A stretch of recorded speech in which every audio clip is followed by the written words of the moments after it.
Hello, this is going to be the first video in which we're actually going to be doing things in Python. Now, let's get started on this quickly, but first let me ask you a question. What do you think is going to be a quick and efficient way to store data in Python? Okay, so the answer is variables. And today it's going to be all about variables. So, variables are letters or words that can be used to store data. Now, let's see how you assign value to variables. So, first of all, you have the name of the variable, which I put in this case as x. This is originally a math equation, but it doesn't have to be x. It can be anything. Literally, it can even be Bob equals to 70, which is the value assigned. Now, equals, this is basically saying this variable called x, it is 70. So if I type x in a code in Python, that pretty much means x is literally 70. And like x plus 8 means the same thing as 70 plus 8, literally. Now, right now the value. Let's see how we can change values. Now, right now the value is of x is 70, but say I messed up a little and I'm like, I don't want this to be 70 anymore. What do you do? So you can do this, which is x equals 70 plus 8, and that basically adds 8 into 70. So now x is 70 plus 8, 78, and the addition, as it says here, the addition was done, and Python put the resultant value into x. Now, there's also another way. So, in this example, what's happening is x, as we know from the start, is 70. So, 8 is getting added to that 70, and the resultant value gets is shown, and but the thing is, x is still going to be 70 because we didn't put any assignment statement before the addition. So this method can be useful in case you still want x to be 70. Now, to see some of these stuff in action, let's go into Python.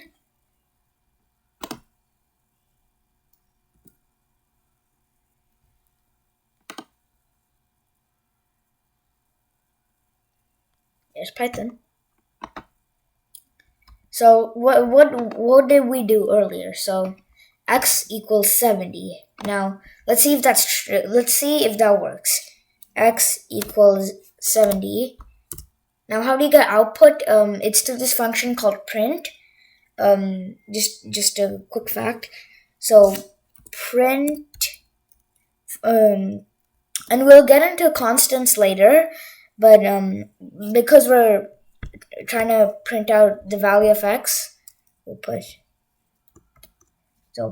no commas. I mean, no whatever the top comma thingy is, none of those, and seed 70. Okay, so that is what x is. Now, our second scenario here, x equals 70 plus 8. Okay, x equals 70 plus 8. Okay, now let's print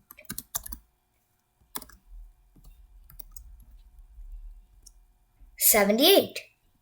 So we know it works, but if you want x to still be 70, then you'd probably opt for this rather than this.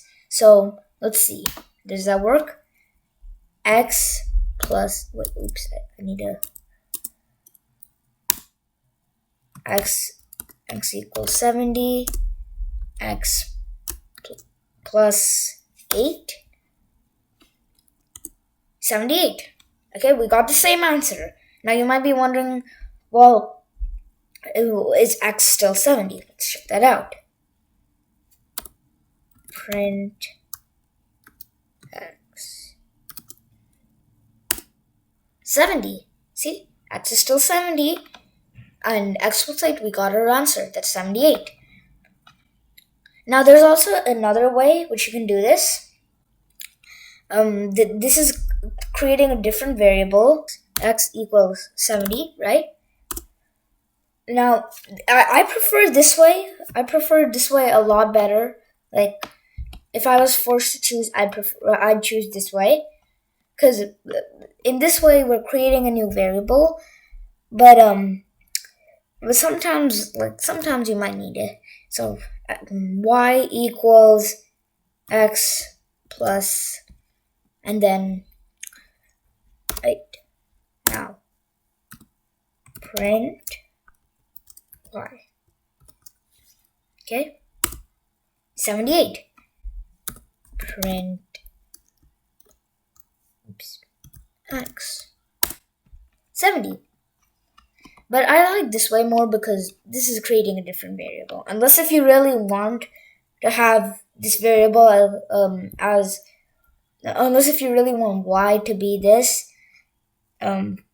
or a new variable to be all like higher than x, then you can use it. But otherwise, I prefer this.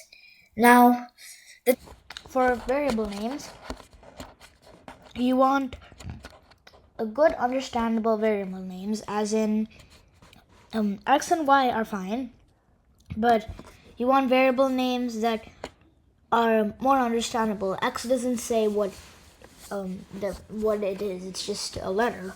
So an understandable variable name would be something like, if I was trying to find the area of a rectangle, it'd be something like this. So length times width, obviously, to find the area. Length equals, let's make it 17. And the breadth is, let's say it's 15. And we need to find the area, obviously, so area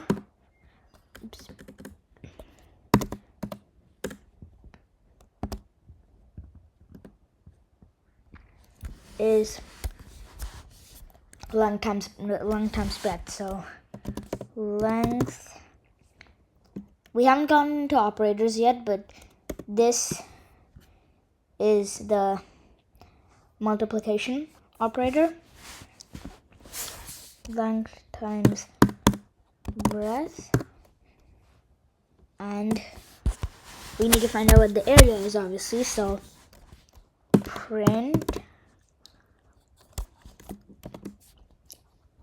area. Oops. And let's see what it is. 255. So 255 is the area of this rectangle.